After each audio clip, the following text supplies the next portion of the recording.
கிறிஸ்துவுக்குள் பிரியமுள்ள சகோதர சகோதரிகளே, பலன் தரும் தேவன் எபிசோட் 1305 கர்த்தரை துதிக்கிறேன், மகிமைப்படுத்துகிறேன்.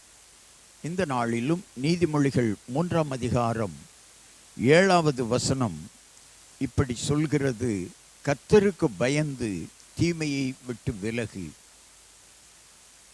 பவுல் தீமோத்தேயுவுக்கு கடிதம் எழுதுகிற பொழுதெல்லாம் தீமையை விட்டு விலகி ஓடு, தீயவர்களுக்கு விலகி ஓடு, தீய காரியங்களுக்கு விலகி ஓடு என்று சொல்லி தீமோத்தேயுவுக்கு பவுல் புத்தி சொல்லி இருக்கிறார். வேதம் சொல்லுகிறது, தீமையை விட்டு விலக வேண்டுமானால் கர்த்தருக்கு பயப்பட வேண்டும். இன்றைக்கு அநேகர் தீங்கு செய்கிறார்கள், தீமை செய்கிறார்கள், அக்கிரமம் செய்கிறார்கள். காரணம், அவர்களிடத்திலே கர்த்தருக்கு பயப்படுகிற பயம் இல்லை. கர்த்தருக்கு பயந்து அவர் வழிகளில் நடக்கிறவன் எவனோ அவன் பாக்கியவான், அவன் ஆசீர்வதிக்கப்பட்டவன். கர்த்தருக்கு பயந்து நடந்து பாருங்கள், உங்கள் வாழ்க்கை செழிப்பாக மாறும்.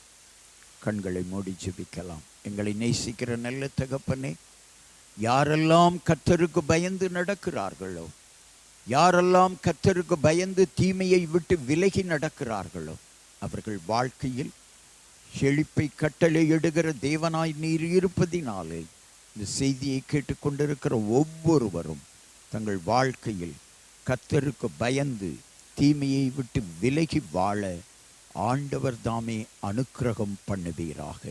உம்முடைய கிருபை எல்லாரையும் தாங்கட்டும். சகோதரனே, சகோதரியே, தீமையை விட்டு விலகி வா வெளியே.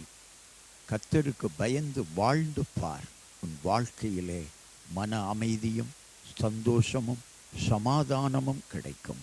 இயேசு கிறிஸ்துவின் நாமத்தில் ஜெபிக்கிறேன் பிதாவே. ஆமென், ஆமென்.